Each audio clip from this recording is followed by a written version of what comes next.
Tonight we do continue our study in the book of Esther, and tonight we're going to look at chapter 7, verse 8, on through chapter 8, verse 6. Let me pick it up with Esther's courageous decision, and Esther does make such a courageous choice.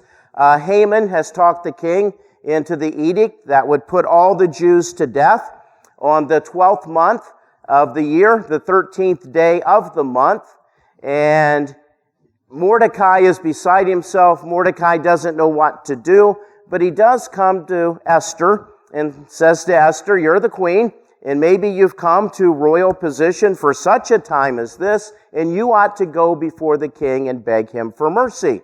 Well, Esther thinks about it and then says, "Yes, I'm going to do that." And so she decides to approach the king while he's on his throne in the inner court, which you're not allowed to do without an invitation. Thank you very much, yes.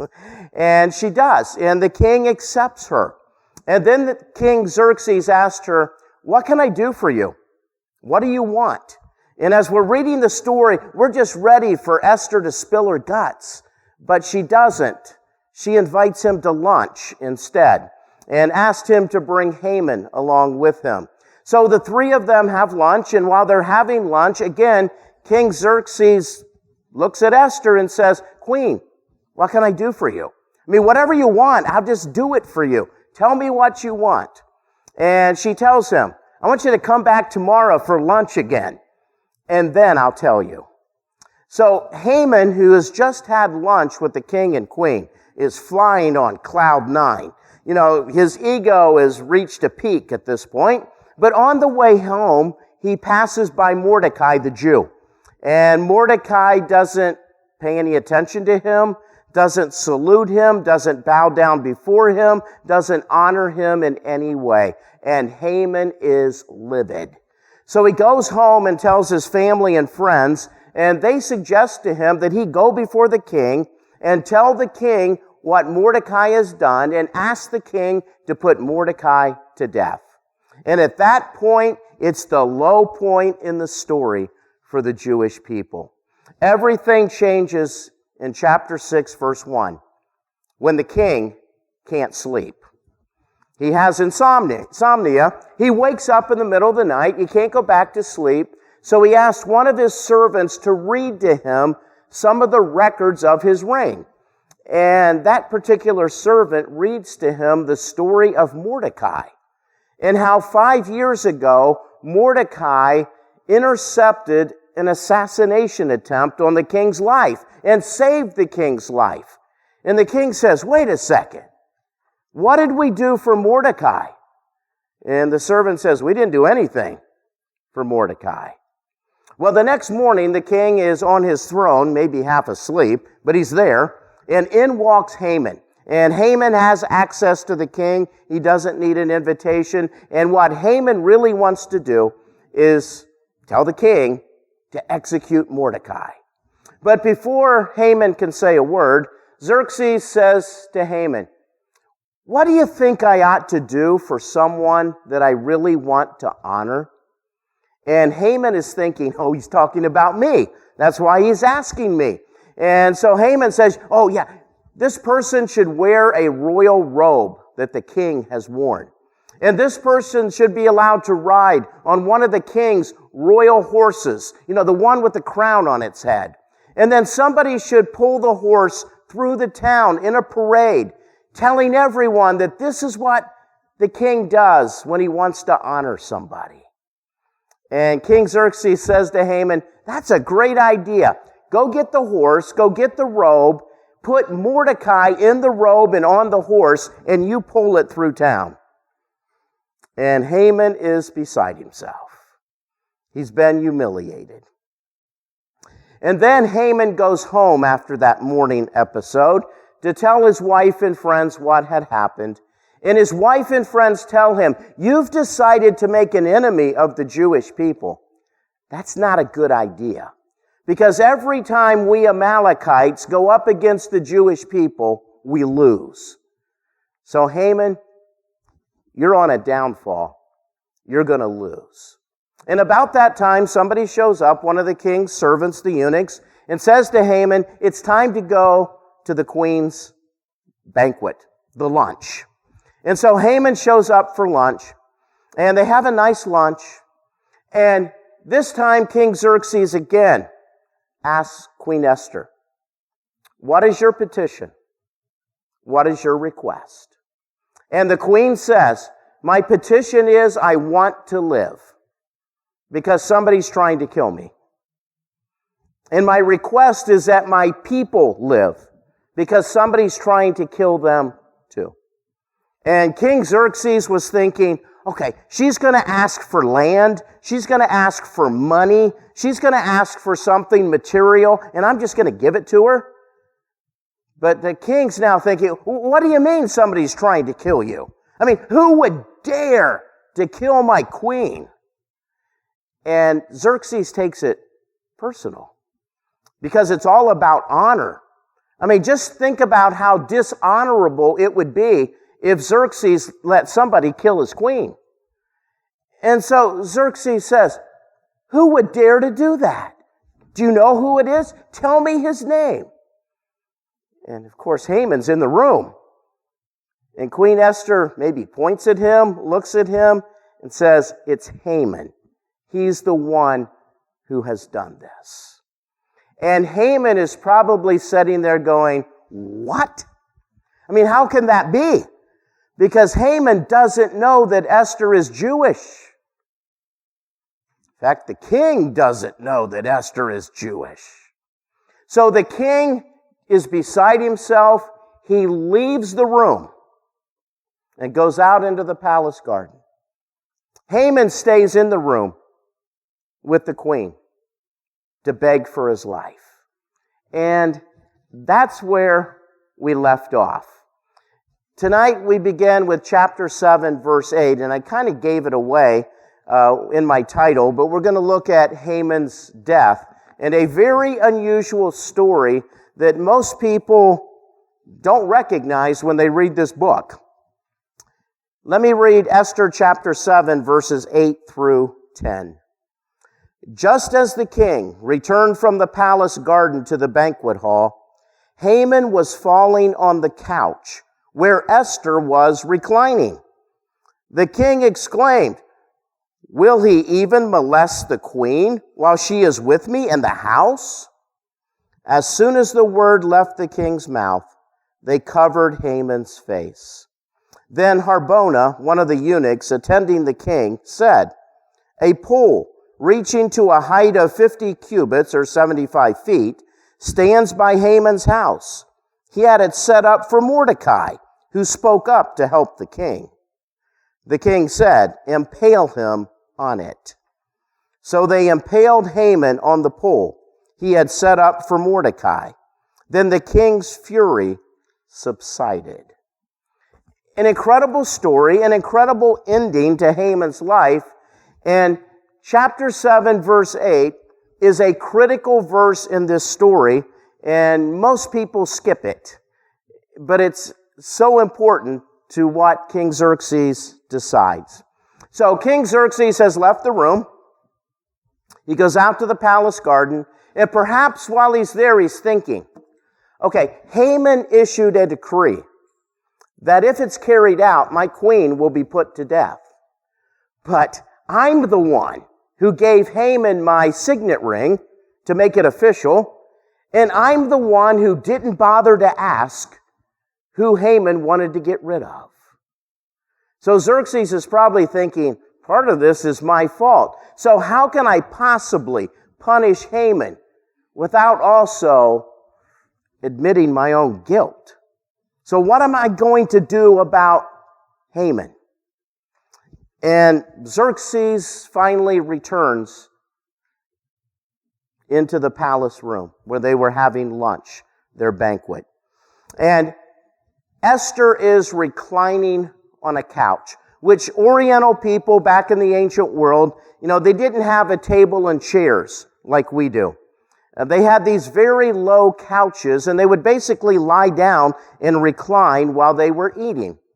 So here's Esther, reclining on the couch, and there's Haman falling on the couch in front of her. So what's going on here? Well, Haman finally realizes Esther's got to be Jewish. She's talking about my decree. She's Jewish, and I didn't know it. So Haman goes up to Esther as she's reclining on the couch. He falls down at her feet. He probably kisses her feet and then begins to beg her for his life, for mercy, for forgiveness. It's like, Queen Esther, I had no idea that you were Jewish. Queen, if I knew that you were Jewish, I would have never issued that decree. Queen, I would never, ever do anything to harm you. You have to forgive me, and you have to convince the king to forgive me too. So he's there begging for his life. Now, it's kind of ironic that all along in this story, what Haman wanted was for Mordecai to bow down to him. But here is Haman bowing down before a Jewish woman who just so happens to be the queen, begging for his life. And while Haman is doing this, in walks the king. And the king is going, what's going on here? He says, will he even molest the queen while she is with me in the house? What's the background for this? Well, there's certain court etiquette. And there's certain etiquette when you're in the presence of a member of the king's harem. In fact, the only person who is allowed to be alone in a room with a member of the king's harem is the king. Nobody else is allowed to be alone with any of the king's harem, especially the queen. Now, as it just so turns out, Haman and Esther are really not alone in the room. The cooks are there, the servers are there, the servants are there, the palace guards are there.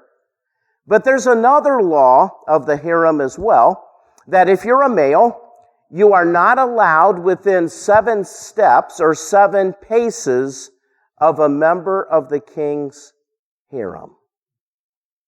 So, when Xerxes left the room, Haman should have left too.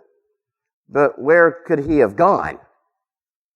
He certainly didn't want to follow the king, because the king bolted out of the room because he was so angry with him, so he couldn't follow the king, but perhaps he should have just kept his distance from the queen.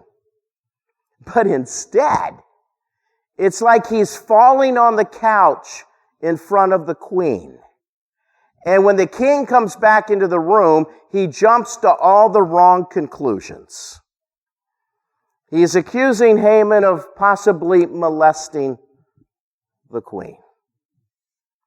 And now there's a big problem for Haman. This compromising position is going to make it very easy for Haman to get blamed for everything. I mean, King Xerxes now can blame Haman and basically excuse himself from the whole edict. Because Haman is now guilty of not one thing, but 2 things. He issued an edict that could result in the queen's death, and now he has broken palace etiquette, and it looks like he's trying to molest the queen. Which for the king, that would be a huge way to dishonor him. I mean, you have to honor the king. And you can't honor the king by invading the space of the queen. That was absolutely a no-no. That was forbidden. And for Haman to get that close to Esther, he knew better. And he broke palace etiquette. And because he dishonored the king can now condemn him to death. Now Haman, speaking on his behalf, had no intention of either assaulting the queen or sexually molesting the queen. That's not what he was trying to do. Obviously, he was blown away by the fact that Queen Esther is a Jewish woman. He had no clue. And now he was simply trying to save face and save his life. But what he does to try to do that ends up getting him condemned. Now, we can only wonder if Haman would not have done this, if Haman would have left the room or been standing in the other corner of the room, far away from the queen, when King Xerxes walked back in, how would Xerxes possibly put Haman to death without implicating himself? Not sure. But Haman has given him the perfect excuse to put him to death without any guilt on King Xerxes' part. So, it goes on to say, as soon as the word left the king's mouth. Now, the question is, what word left the king's mouth? And it really wasn't that rhetorical statement that he made. Because really, when Haman makes this statement, it's not a question, it's more of a rhetorical statement. Will he even molest the queen while she is with me in the house? That's not the word we're talking about. The word is a judicial sentence. So at that moment, the king pronounces Haman guilty and worthy of death. So the king, acting alone, but he's the king, makes this judicial ruling. Haman is guilty. Haman is to die. Now, Haman doesn't get a trial. He doesn't even get an opportunity to defend himself. He doesn't even get an opportunity to explain himself. The king makes the ruling, and the king's word is final. And then there's this unusual phrase. They covered Haman's face. And the question is, what is that referring to? Well, in Greek and Roman culture, if a criminal is being led to execution, they would often put something over their face to shame them. But the Persians never really practiced that. There's no record in Persian history of putting something over the face of a criminal in order to shame them as you lead them to execution. So this phrase, they covered Haman's face, could be a metaphor for the fact that they executed him. It could be that as soon as King Xerxes said, Haman is guilty, Haman deserves to die, that one of the palace guards took out a sword and executed Haman. Now, the author of Esther is not into guts and gore, so we're not told. We're only given this phrase that in English, we're not really sure what to do with. But we know that Haman has now been condemned to die, and perhaps he dies at that very moment. Perhaps justice is carried out immediately by one of the palace guards. Well, we move on to verse 9, where it says that Harbona, and Harbona is one of the king's eunuchs. We meet him all the way back in chapter 1, verse 10, and he reappears here in chapter 7 in verse 9. And he remembers what Haman had done. Apparently, Haman had communicated to him what he had in mind for Mordecai. And so Harbona says to the king, I happen to know that there's this stake set out by Haman's residence. And it was a stake that goes about 75 feet in the air. And Haman meant that for Mordecai. At this point, Haman has no friends. And you have to wonder, Haman, an egomaniac, a man that was consumed with himself, a man that was all about what he could get. I wonder how many friends he really had. The king gave the order that everybody bow before Haman, and a lot of people did. But did they do it out of duty and at the same time thinking, I wish I could get rid of this guy? Only Mordecai had enough courage to not honor Haman. Everybody else played the game, but did they really like the guy? And perhaps they did not. Perhaps Haman really didn't have that many friends. Because now, here is Harbona suggesting that, I know a good way we can get rid of this guy. He set up this stake on his own property for Mordecai. And then the king says, impale him on it. Now, it's interesting how this gets translated and how this gets understood. The Persian gallows was not the typical hanging that we think about in a cowboy western movie, where they would hang somebody from a tree and put a noose around their neck. The Persians did not execute people in that way at all. The Persians executed people in a number of ways, but what they did after the person was even dead is that they would impale this person to a stake. They would basically nail their body to a stake. And what that did, it denied the person an honorable burial. The person would not be buried. And everyone who walked by could see that this person died in dishonor. And in a culture that was all about honor, the worst thing that could happen to you is to die in dishonor and be impaled to a stake where everyone could see that you were a dishonorable person.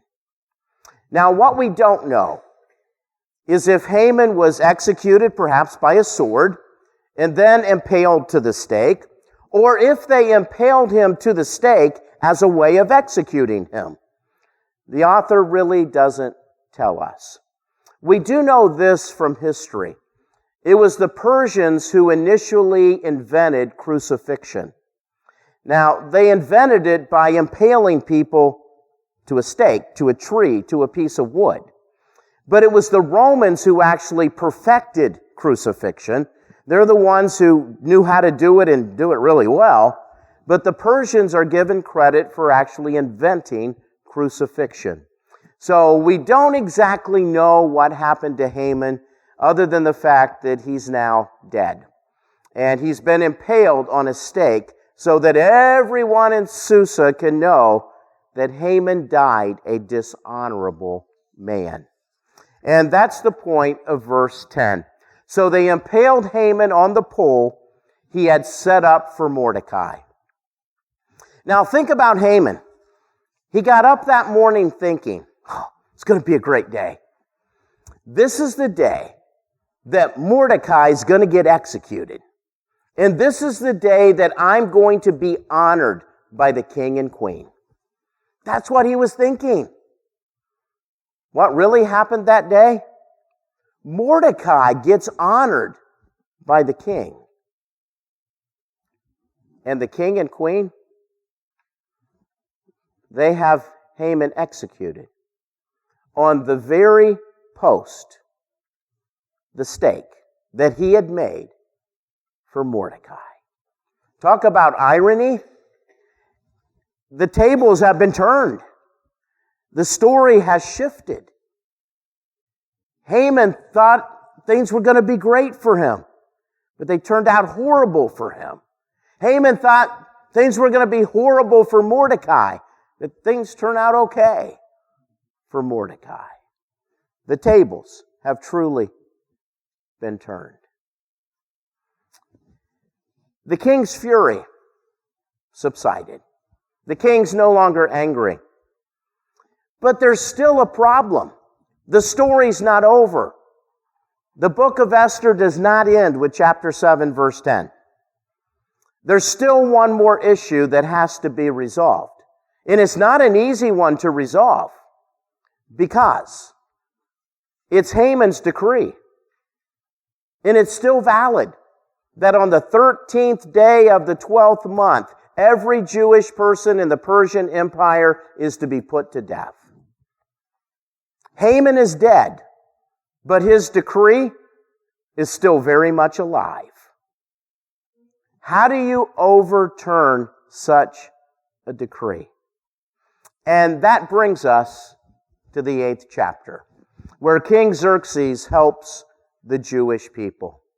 Now, here's the thing about a decree by the king in the Persian Empire. It's irrevocable, meaning even the king does not have veto power over his own laws. Once the king makes a law, nobody can change it. Not even the king. Now, if the king could change it, it would be easy. The king could issue another decree and say, oh, by the way, that decree about killing all the Jewish people, it was a mistake. I changed my mind. We're not killing any Jewish people. Now, if he could do that, that's an easy solution. But he can't do that. He's not allowed to just make null and void a decree that he has made. It's got his signet ring on the decree. It cannot be overturned. It's valid. It has to be carried out. So now what are you going to do? What can possibly be done to save the Jewish people from annihilation? And by the way, Mordecai's Jewish and the queen's Jewish. They're not necessarily exempt. On the 13th day of the 12th month, they are to be put to death. And chapter 8 is an attempt to deal with that issue. And that is a big issue. Yes, Haman is dead, Haman is gone, but his decree lives on. Well, chapter 8 is all about reversals. It's all about irony. In fact, I included in your notes 8 reversals in Esther chapter 8. And the reversals, for the most part, are from chapter 3 compared with chapter 8. And I just want to read those, and then we're going to study those as we go through each of them. But I just want you to see what the author is doing in creating these reversals that take place. So, the king gives Haman his signet ring in chapter 3, verse 10. Then the king gives Mordecai that same ring in chapter 8, verse 2. It's been reversed. Haman summons the king's scribes to write his decree in chapter 3, verse 12. And then Mordecai summons those same king's scribes to write his decree in chapter 8, verse 9. The letters are written by Haman. They're sealed with the king's ring in chapter 3, verse 12. Mordecai writes his letter. It's sealed with the same ring in chapter 8, verse 10. The Jews are to be killed on a single day, according to chapter 3, verse 13. And then the enemies of the Jews are to be killed on that same day, according to chapter 8, verse 11. Haman's decree is displayed as law in chapter 3, verse 14, and Mordecai's decree is displayed as law in chapter 8, verse 13. The couriers go out in haste to deliver Haman's decree in chapter 3, verse 15, and the couriers go out in haste to deliver Mordecai's decree in chapter 8, verse 14. The city of Susa is bewildered in chapter 3, verse 15. They're wondering, how in the world could the king possibly want to put all the Jewish people to death? They're bewildered. But in chapter 8, verse 15, the city of Susa rejoices on behalf of the Jewish people. And then finally, Mordecai wears sackcloth and ashes in chapter 4, verse 1. He will wear a royal robe in chapter 8, verse 15. Now, I say all of that to say this. When God gets involved, circumstances can change in your favor. And it's interesting that in this story, God gets involved in what looks like the last minute. You know, Mordecai was to die the next day. So God got involved, and the king couldn't sleep that night. And the king hears a story about Mordecai saving his life. And that story saves Mordecai's life. So when we look at circumstances, and when the circumstances are against us, the moment God gets involved on our behalf, the circumstances begin to change in our favor. Now, as human beings, we always want God to get involved as quickly as possible. But we have to admit, God often waits to the last minute to get involved. He tests our faith to see how long we'll have faith that He'll come through for us. God did come through for Mordecai and Esther. And He does it at the very last minute. And when He does, times of pain and suffering and agony become times of prosperity, peace, and celebration. The tables have been turned because God got involved. And that's what we find in chapter 8. And it begins with Esther's reward. And let me read chapter 8, verses 1 through 6, and that's where we'll conclude tonight. So let me read those verses, and then we'll talk about them. It says, "That same day, King Xerxes gave Queen Esther the estate of Haman, the enemy of the Jews. And Mordecai came into the presence of the king, for Esther had told how he was related to her. The king took off his signet ring, which he had reclaimed from Haman, and presented it to Mordecai. And Esther appointed him over Haman's estate. Esther again pleaded with the king, falling at his feet and weeping. She begged him to put an end to the evil plan of Haman, the Agagite, which he had devised against the Jews. Then the king extended the gold scepter to Esther, and she arose and stood before him. 'If it pleases the king,' she said, 'and if he regards me with favor and thinks it is the right thing to do, and if he's pleased with me, let an order be written overruling the dispatches that Haman, the son of Hammedatha, the Agagite, devised and wrote to destroy the Jews in all the king's provinces. For how can I bear to see disaster fall on my people? How can I bear to see the destruction of my family?'" Well, things have changed. Fortunes have changed. And Esther gets rewarded. It's the same day that Esther ends up being given the estate of Haman. Now, according to Persian law, if somebody is condemned and executed as a traitor to the king or a traitor to the country, then the king was allowed to confiscate all their property and all their possessions, and he could do with it whatever he likes. And Herodotus, who's the historian, tells a story about a man who was condemned to death as a traitor, and the king took all of his property and he dispersed it to whoever he wanted to. So, King Xerxes seizes the property and all the possessions of Haman. And what does he do with them? He gives them to Esther, his queen. Which is kind of ironic, because according to Haman's decree, Esther was going to die on the 12th month, the 13th day. And then Haman, it looked like, tried to molest the queen. But now the queen ends up with all of Haman's stuff. And we know from a previous chapter, Haman had a lot of stuff, and he loved to brag about it. He lost it all. And now it's all in the hands of the queen. And not only that, but Mordecai can now come into the presence of the king. And we know from the way Persians did things that the king had 7 friends. And these 7 men, these 7 advisors, could walk into the king's presence at any time uninvited. They were always welcomed. Haman was one of the 7. Now Mordecai is one of the 7. Mordecai has access to the king anytime he needs access to the king. In essence, Mordecai has taken Haman's place. He's been exalted to that great place of highest influence in the Persian Empire.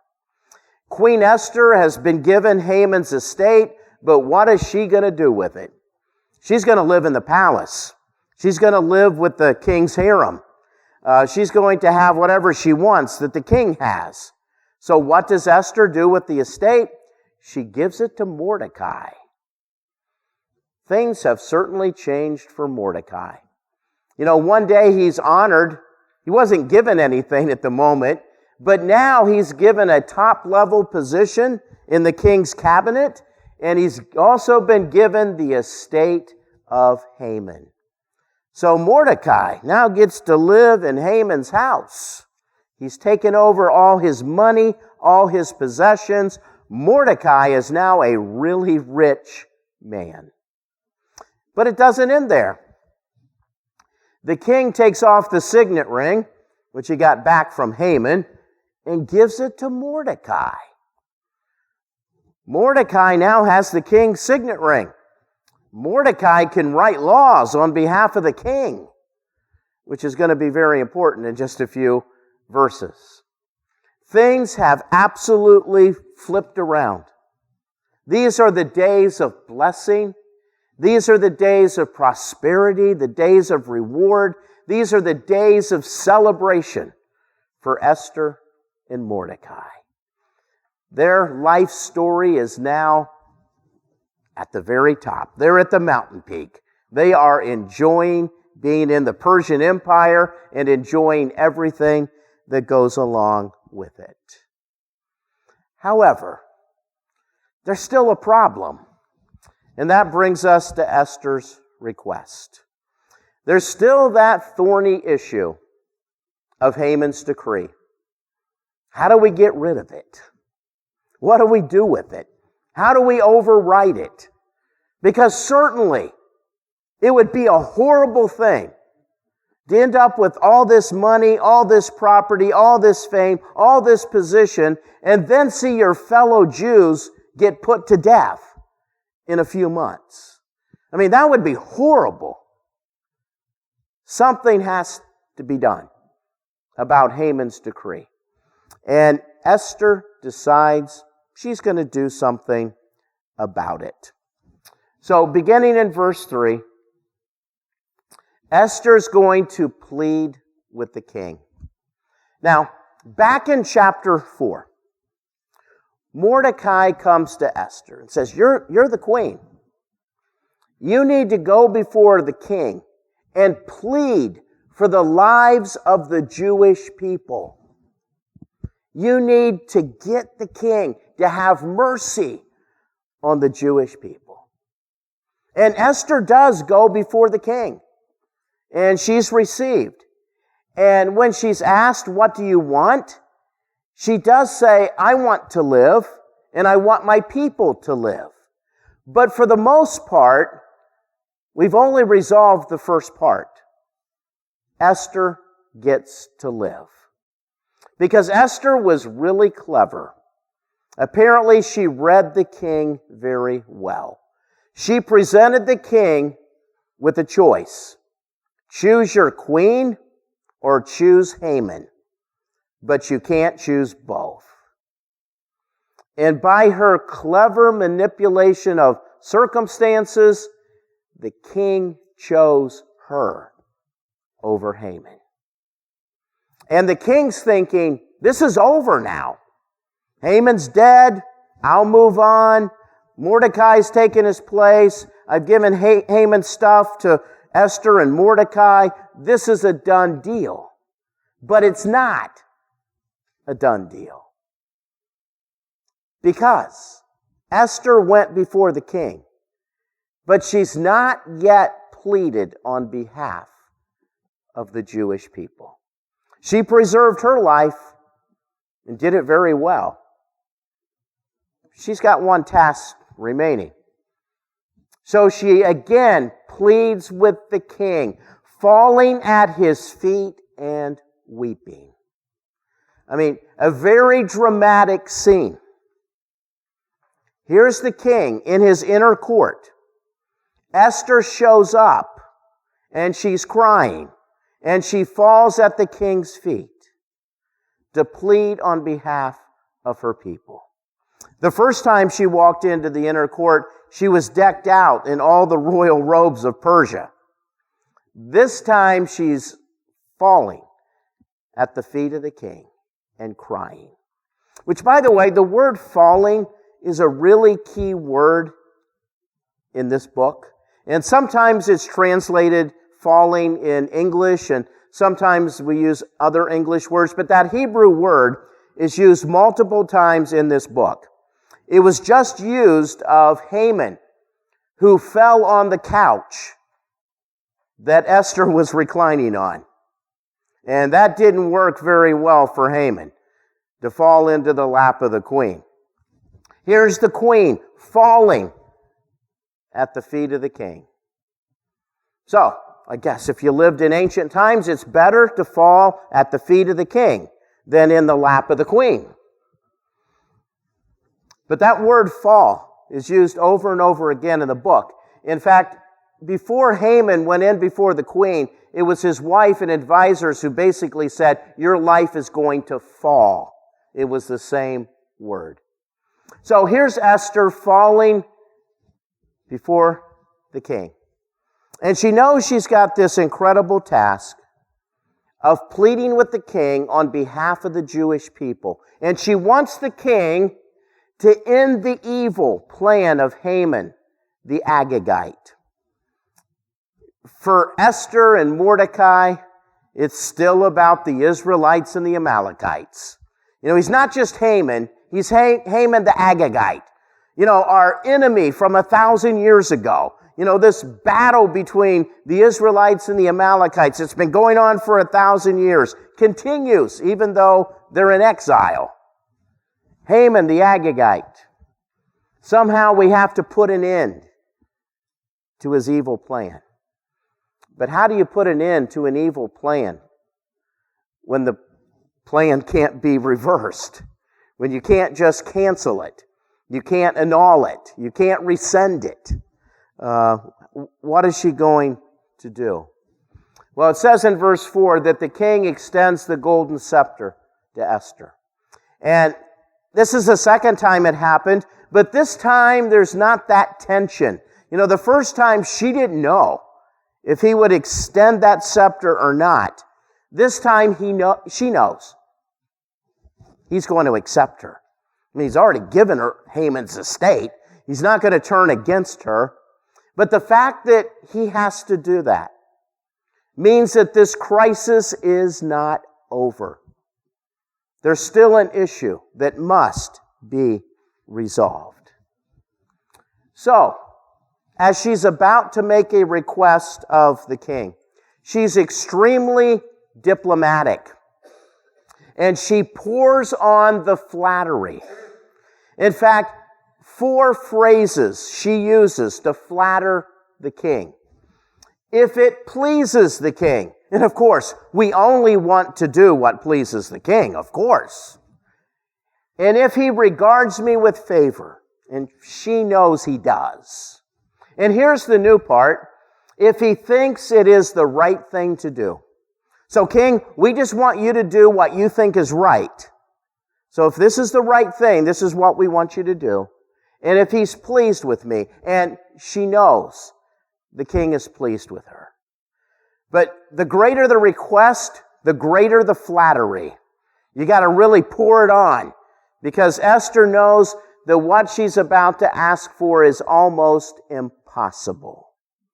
In fact, she tries in how she phrases her request to tone down the seriousness of it, because she says, let an order be written overriding the dispatches that Haman has made. She doesn't call it a decree. She doesn't call it an edict. She doesn't call it a law, because those things are irrevocable. She calls it a dispatch. She's trying to play on words here, but it's not going to work. It's a law. It's an edict.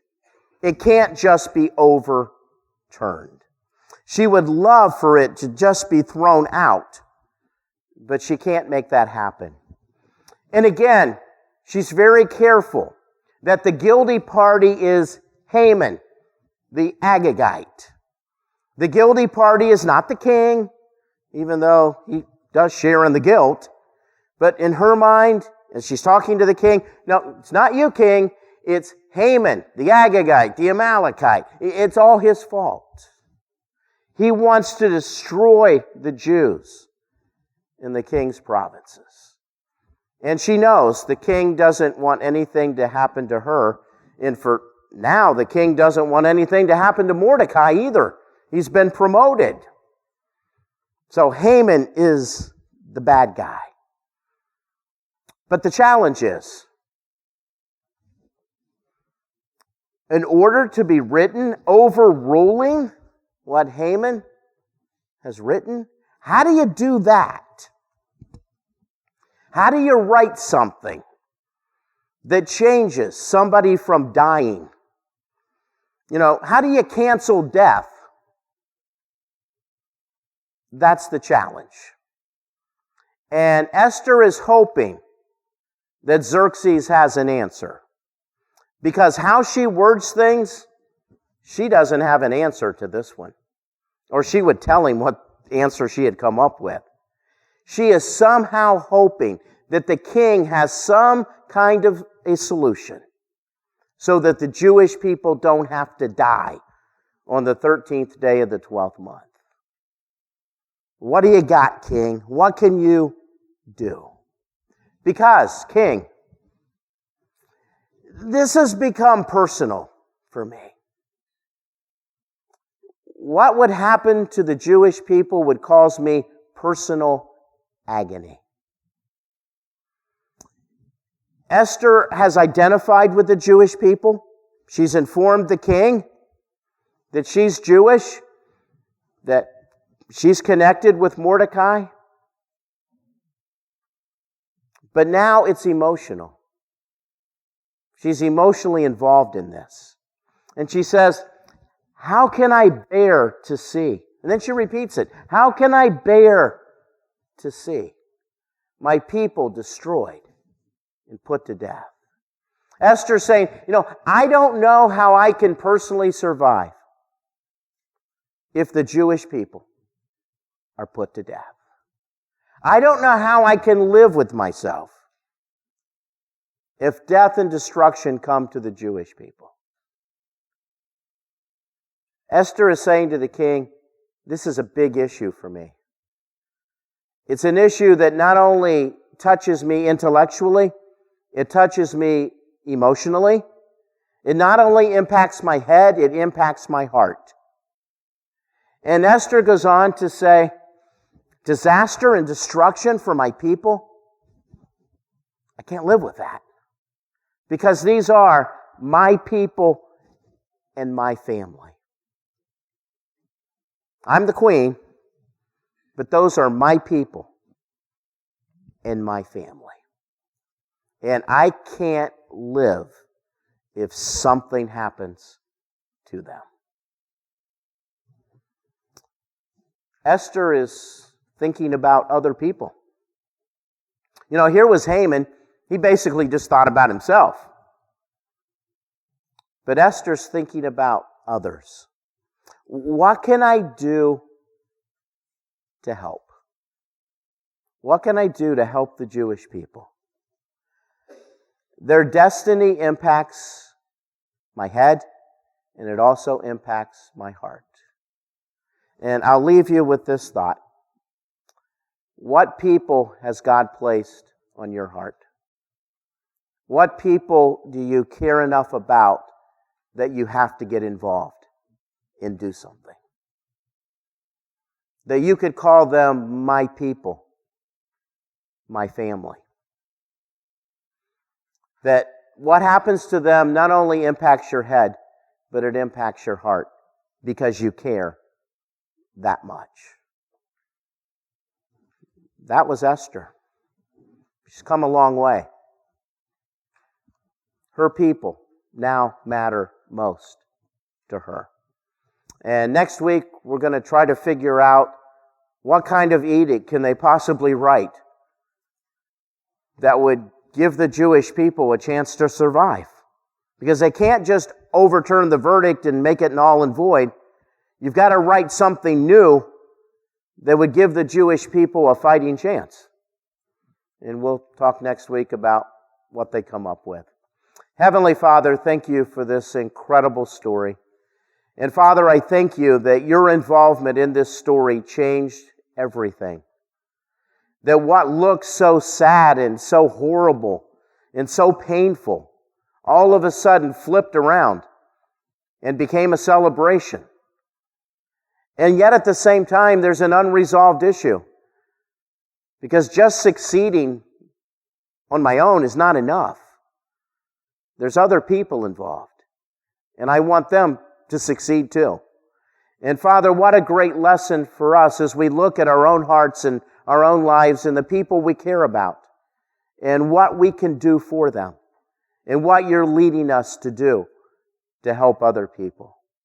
Father, may that be a thought that captures our heart, a thought that we can't let go of, because that's what you want us to do. There are people you want us to help. So, Father, again, thank you for this story, an incredible story of